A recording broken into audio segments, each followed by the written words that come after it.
ഇനി 15ാമത്തെ ഭാഗമായിട്ട് വളരെ എളുപ്പമേറിയതും അതുപോലെ പെട്ടെന്ന് ചെയ്യാൻ പറ്റുന്നതും നമ്മൾ പഠിക്കേണ്ടതില്ലാത്തതുമായ ഒരു ഭാഗം ഞാൻ കാണിച്ചു തരാം. പഠിക്കേണ്ടതെന്ന് പറഞ്ഞാൽ ജസ്റ്റ് എങ്ങനെയാന്ന് മനസ്സിലാക്കി വെച്ചാൽ മതി. കാണാതെ പഠിക്കൊന്നും വേണ്ട. അങ്ങനെയുള്ള ഒരു ഭാഗം. വളരെ സിമ്പിൾ ആയ ഒരു ഭാഗമാണിത്. ലാഹിൽ അൽ ജദ്വല വ അജ്ബ് അനിൽ അസ്ഇലത്തി താലിയ എന്നാ. ഇതുപോലൊരു ക്വസ്റ്റ്യൻ ഉറപ്പായിട്ടും ഉണ്ടാവും. 4 മാർക്കിന്റെ ക്വസ്റ്റ്യൻ ആണ്. ജസ്റ്റ് ചിന്തിച്ചാൽ കിട്ടാവുന്ന ആൻസർ ആണ്. ഓക്കെ. എന്തൊക്കെയാണ് ഇതിൽ പറയുന്നത് നോക്കാം. അൽ ഇസ്മ പേരുകള്, മീലാദ്, ഡേറ്റുകൾ കൊടുത്തിട്ടില്ലേ? ജനന തീയതിയാണ് ഇതൊക്കെ ട്ടോ. മീലാദ് എന്ന് പറഞ്ഞാൽ ജനനം എന്നാണ്. മുഅല്ലഫാത്ത് എന്ന് പറഞ്ഞാൽ കൃതികള്, ജിൻസിയ എന്ന് പറഞ്ഞാൽ നാഷണാലിറ്റി. അപ്പൊ കുറച്ച് പേരുകൾ കൊടുത്തിണ്, അവരുടെ ജനനം കൊടുത്തിണ്, മുഅല്ലഫാത്ത് കൊടുത്തിണ്, ജിൻസിയ കൊടുത്തിണ്. ഇത് 4 ചോദ്യം ചോദിച്ചിണ്. ഈ ജദുവല് വായിക്കുക. ഈ പട്ടിക വായിച്ചിട്ട് മനസ്സിലാക്കിയിട്ട് നിരീക്ഷിച്ചിട്ട് ഈ ചോദ്യങ്ങൾ താഴെ നൽകിയിരിക്കുന്ന ചോദ്യങ്ങൾക്ക് ഉത്തരം എഴുതുക എന്നാ പറഞ്ഞത്. മൻ ഹിയ സ്വാഹിബത്തു ആഷിഖത്തുൽ ലൈൽ. അപ്പൊ നമ്മൾ എന്താ ചെയ്യേണ്ടത്? ഇങ്ങനെ ക്വസ്റ്റ്യൻ തന്നാല് ഈ വേർഡ് മൻഹിയ ക്വസ്റ്റ്യൻ വേർഡ് മാറ്റി വെച്ചിട്ട് സ്വാഹിബത്തു ആഷിഖത്തുൽ ലൈൽ. ആഷിഖത്തുൽ ലൈൽ എന്ന പുസ്തകത്തിന്റെ പുസ്തകം കൃതി ഇവിടെ ദാ തന്നിരിക്കുന്ന ആഷിഖത്തുൽ ലൈൽ ല്ലേ? അപ്പൊ ഇത് നോക്കുക. ഈ പേര് ഇവിടെ നോക്കുക. എന്നിട്ട് മൻ എന്നല്ലേ ചോദിച്ചത്? മൻ എന്ന് പറഞ്ഞാൽ ആര് ന്നാ. അപ്പൊ ആര് ആദ്യല്ലേ പേര് കൊടുത്തിരിക്കുന്നത്? പേര് ആദ്യത്തെ ആള് ആഷിഖത്തുൽ ലൈൽ എഴുതിയ ആളാരാണ്? നാസിക്കുൽ മലായിക്ക എന്ന് നമുക്ക് ഉത്തരം കണ്ടെത്താൻ കഴിയണം. എങ്ങനെയാ കണ്ടെത്തുക? വളരെ സിമ്പിൾ അല്ലേ? എല്ലാരും എഴുതുന്നതുമാണ് അല്ലേ? നിങ്ങൾക്ക് സിമ്പിൾ ആയിട്ട് തോന്നേണ്ടതാണ്. കാരണം എക്സാമിനൊക്കെ എല്ലാരും എഴുതുന്ന. അപ്പൊ ക്വസ്റ്റ്യൻ എന്താണ്? മൻഹിയ സാഹിബത്തു ആഷിഖത്തുൽ ലൈൽ. അപ്പൊ ഇവിടെ നോക്കുക. പുസ്തകം നോക്കുക. ഇത് പുസ്തകത്തിന്റെ ഭാഗമാണല്ലോ. അടുത്ത ക്വസ്റ്റ്യൻ നോക്കുക. മാ ജിൻസിയത്തു മലാല യൂസുഫ്. മലാല യൂസുഫിന്റെ നാഷണാലിറ്റി ഏതാണെന്ന് ചോദിച്ചത്. മാ എന്നങ്ങട് മാറ്റി വെച്ചിട്ട് മലാല യൂസുഫിനെ തിരയുക. അതുപോലെ ജിൻസിയത്തും. അപ്പം ഈ കള്ളിയിൽ നിന്ന് ജിൻസിയത്ത് കണ്ടെത്തണം. ജിൻസിയത്ത് ദാ അവിടെ നൽകിയിരിക്കുന്നു ല്ലേ? ജിൻസിയത്ത് എന്നുള്ളത് ഇവിടെ നൽകിയിട്ടുണ്ട് ല്ലേ? അപ്പൊ നമുക്ക് എന്ത് ചെയ്യാം? ഇതാണ് അതിന്റെ ആൻസർ. ഏതാണ്? മലാല യൂസഫ്സായിയുടെ ജിൻസിയത്ത് നാഷണാലിറ്റി ഏതാണ്? പാകിസ്ഥാനിയ. അവര് പാകിസ്ഥാനിലുള്ളതാണ് ല്ലേ? അപ്പൊ ഇനി അടുത്ത ക്വസ്റ്റ്യൻ എന്താണ്? മതാ വുലിദത്ത് അർ-റജാ ഉസ്വാനിയു. എപ്പോഴാണ് ജനിച്ചത്? അർ-റജാഉ അസ്സാനിയോ. ഞാൻ പറഞ്ഞിട്ടുണ്ടായിരുന്നു മത എന്ന് പറഞ്ഞാൽ എപ്പോൾ എന്നാണ്. എപ്പോൾ എന്ന് പറയുമ്പോൾ ഒരു ഡേറ്റ് ആയിരിക്കും അല്ലെങ്കിൽ ഒരു സമയമായിരിക്കും എന്നൊക്കെ പറഞ്ഞിട്ടുണ്ടായിരുന്നു അല്ലേ? അപ്പൊ ഒരു ഡേറ്റ് ആണ് ആര് റജാ ഉസ്സാനിയ എന്ന് പറയുന്ന ആള് ജനിച്ചത്. റജ എന്ന വനിത എന്നാണ് ജനിച്ചതെന്നാ ചോദിച്ചിരിക്കുന്നത്. ഇവിടെ ദാ ഡേറ്റ് കൊടുത്തിരിക്കുന്നു. അപ്പൊ എന്ത് ചെയ്യാം? മീലാദ് എങ്ങനെയാ നോക്കേണ്ടത്? റജാ എന്ന് എന്നതും അതുപോലെ മീലാദ് എന്നുള്ളതും നോക്കിക്കഴിഞ്ഞാല് അത് രണ്ടും കൂടെ കൂട്ടിമുട്ടുന്ന കള്ളി ഏതാണോ അതാണ് അതിന്റെ ആൻസർ. മനസ്സിലായല്ലോ? അപ്പൊ ഇതാണ് അതിന്റെ മൂന്നാമത്തെ ആൻസർ. അടുത്ത ക്വസ്റ്റ്യൻ. മാ ഇസ്മു കിതാബി കമല സുരയ്യ. കമല സുരയ്യയുടെ പുസ്തകത്തിന്റെ പേര്. അപ്പൊ കമല സുരയ്യയുടെ അവിടെ പോന്നു. കൃതികൾ ഏതാണ്? ഇതാണ് അല്ലെ? അപ്പൊ എന്ത് ചെയ്യാണ്? കമല സുരയ്യനെ നേരെ പോയിട്ട് പിന്നെ കൃതികള് ഏതാണ്? ഇത് രണ്ടും കൂടെ ഉള്ള ഇതില് വരുന്നതാണെന്നല്ല യാ അള്ളാ എന്ന് പറയുന്ന പുസ്തകമാണ്. അപ്പൊ ഇങ്ങനെ കണ്ടെത്താൻ എളുപ്പമാണല്ലോ. ഇത് നിങ്ങൾ പ്രത്യേകിച്ച് പിന്നെ പഠിക്കൊന്നും വേണ്ട. നിങ്ങൾ എന്താ ചെയ്താൽ മതി? ഈ ക്ലാസ് ഒന്ന് കേട്ടിട്ട് ഈ സംഭവം ഒന്ന് മനസ്സിലാക്കിയാൽ മതി. ഇങ്ങനെ ഒരു ക്വസ്റ്റ്യൻ വരുന്നത്. ഉറപ്പായാലും ഉണ്ടാവും ട്ടോ.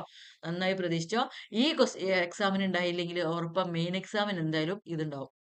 അപ്പൊ വളരെ സിമ്പിൾ ആയിട്ട് നിങ്ങൾക്ക് മനസ്സിലാക്കാൻ പറ്റും ട്ടോ. അപ്പൊ ഇനി നമുക്ക് അടുത്ത ക്വസ്റ്റ്യനിലേക്ക് കിടക്കാം. റത്തിബ തുസ്രിഹാത്ത് എന്ന് പറഞ്ഞിട്ട് ഒരു ക്വസ്റ്റ്യൻ ഉണ്ട്. ഇതിപ്പോ ഞാൻ നിങ്ങൾക്ക് മനസ്സിലാവാൻ വേണ്ടിയിട്ട് സഫാത്ത് കൊടുത്തതാണ് ട്ടോ. പേജ് നമ്പർ 75 ഈ ക്വസ്റ്റ്യൻ കാണാം. അതായത് നമുക്ക് അദൽത ഫ അമിൻത എന്നുള്ള ഒരു പാഠം പഠിക്കാനുണ്ട് അല്ലെ? അതെന്താന്ന് വെച്ചാൽ ഉമർ റളിയല്ലാഹുവിനെ കുറിച്ചുള്ള ഒരു പാഠമാണ്. ഒരു കവിതയാണ്. അതായത് കിസ്ര എന്ന നാട്ടിൽ നിന്ന് ഒരു ദൂതൻ ഉമർ റളിയല്ലാഹുവിനെ കാണാൻ വരുന്ന ഒരു ചരിത്രം ഒരു കവിതയാക്കിയിട്ട് കൊടുത്തതാണത്. അപ്പൊ ഇവിടെ കുറച്ച് പോയിന്റുകൾ നൽകിയിട്ടുണ്ട്. ഇത് ക്രമപ്പെടുത്തി എഴുതാനാണ് പറഞ്ഞത്. ഈ കഥ നിങ്ങൾക്ക് അറിയാമെന്ന് വിചാരിക്കുന്നു. അദൽത ഫാമിൻത എന്ന പാഠഭാഗത്തിലുള്ള ഉമർ റളിയല്ലാഹുവിന്റെ കുറിച്ച് ഒരു ഷിർ പഠിക്കാനുണ്ടല്ലോ കവിത. ആ കവിതയിലുള്ള ഒരു ചരിത്രമാണ് ഇവിടെ നൽകിയിരിക്കുന്നത്. നമ്മുടെ ടെക്സ്റ്റ് ബുക്കിൽ തന്നെ ഈ ഭാഗം കൃത്യമായിട്ടുണ്ട്. Page number 75. അപ്പോൾ ഞാൻ വായിക്കുമ്പോൾ നിങ്ങൾ ജസ്റ്റ് അത് നോക്കുക കൂടെ ചെയ്യുന്നത് നല്ലതായിരിക്കും. യനാമു അൽ ഖലീഫത്തു എന്ന് തുടങ്ങുന്നു അല്ലെ? അപ്പൊ ഇതിന്റെ അർത്ഥം എന്താ നോക്കാം. യനാമു അൽ ഖലീഫത്തു അലൽ അർളി. ഖലീഫ ഉമർ റളിയല്ലാഹു അൻഹു എന്ത് ചെയ്യാണ്? ഭൂമിക്ക് മുകളിൽ ഉറങ്ങുന്നു. തഹത്ത ഷജറത്തിൻ. മരത്തിന് മരത്തിന് ചുവട്ടിലായിട്ട്, അതായത് തനി ഭൂമിയിൽ മണ്ണിൽ ഉറങ്ങുന്നു എന്നർത്ഥം. മുൽത്തഫം ബി ബുർദത്തിൻ ബാലിയ എന്ന് പറഞ്ഞാൽ നുരുമ്പിയ ഒരു ബുർദ ധരിച്ചുകൊണ്ട്, ബുർദ എന്ന് പറഞ്ഞാൽ മേൽപുതപ്പിനാണ് പറയാ, അത് മൂടിക്കൊണ്ട് അദ്ദേഹം ഉറങ്ങുകയാണ്. അളുമ ഉമർ റളിയല്ലാഹു അൻഹു ഫി ഖൽബി റസൂലി കിസ്ര. കിസ്രയുടെ ദൂതന്റെ ഹൃദയത്തിൽ ഉമർ റളിയല്ലാഹു അൻഹുവിന് ഭയങ്കര ഒരു മഹത്തരം ഉണ്ടായി എന്നാണ്. അദ്ദേഹത്തിന്റെ ഹൃദയത്തിൽ ഒരു മഹാനായ അദ്ദേഹം കണക്കാക്കി. വസ്തസ്വറ മുലൂക്കൽ ഫുർസി. അതുപോലെ പേർഷ്യയിലെ രാജാക്കന്മാരൊക്കെ ചെറുതായി പോയി എന്നാണ് ഈ ഒരു രംഗം കാണുമ്പോൾ പറയുന്നതാണത്. കാനത്ത് തജ്രിബത്തു റസൂൽ കിസ്ര.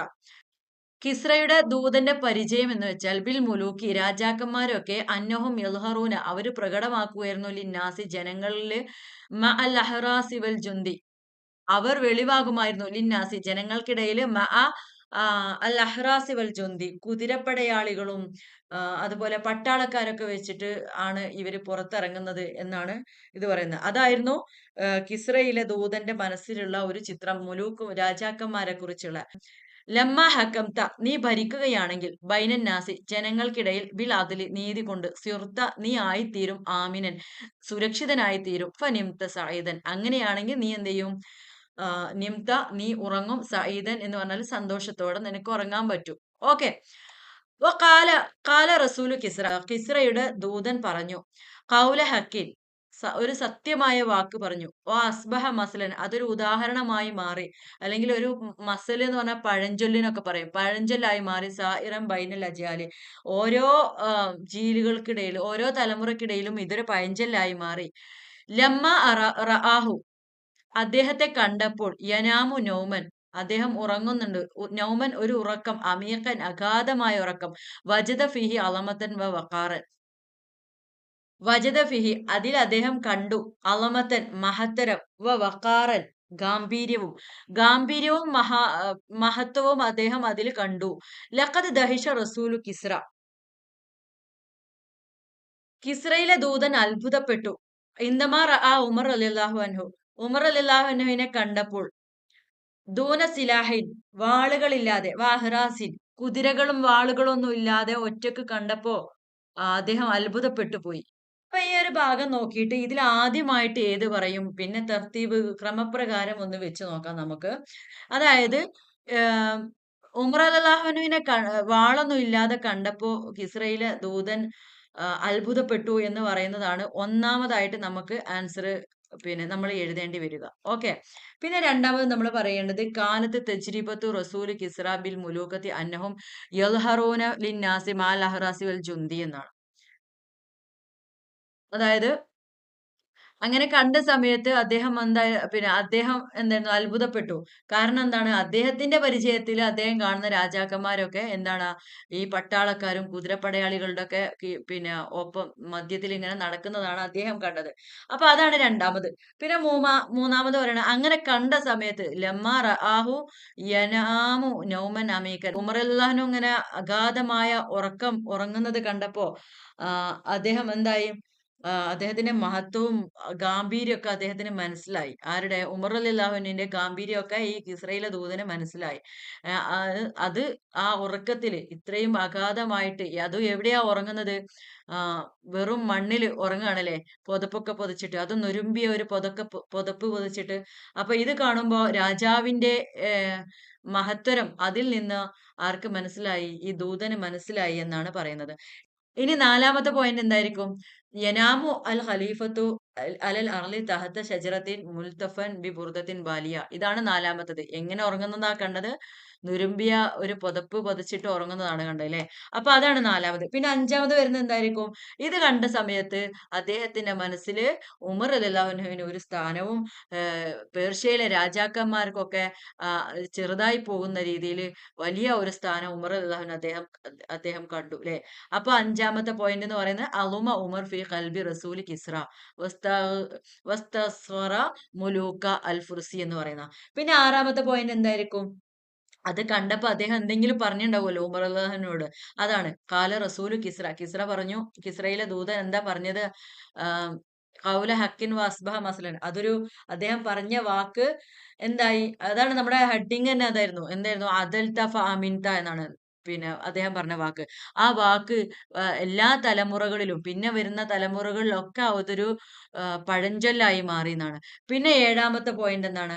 ഏഴാമത്തെ പോയിന്റ് ലമ്മാ ഹക്കംത ബൈനൻ നാസി, ജനങ്ങൾക്കിടയിൽ നീ ഭരിക്കുകയാണ്, ബിൽ അതിൽ നീതിയോടെ ഭരിക്കുകയാണെങ്കിൽ നിനക്ക് എന്ത് ചെയ്യാം, സുരക്ഷിതമായിട്ട് ഉറങ്ങാം. കാരണം ആരും ശത്രുക്കളൊന്നും ഉണ്ടാവില്ല, എല്ലായിടത്തും നീതി ഉണ്ടാവുമല്ലോ.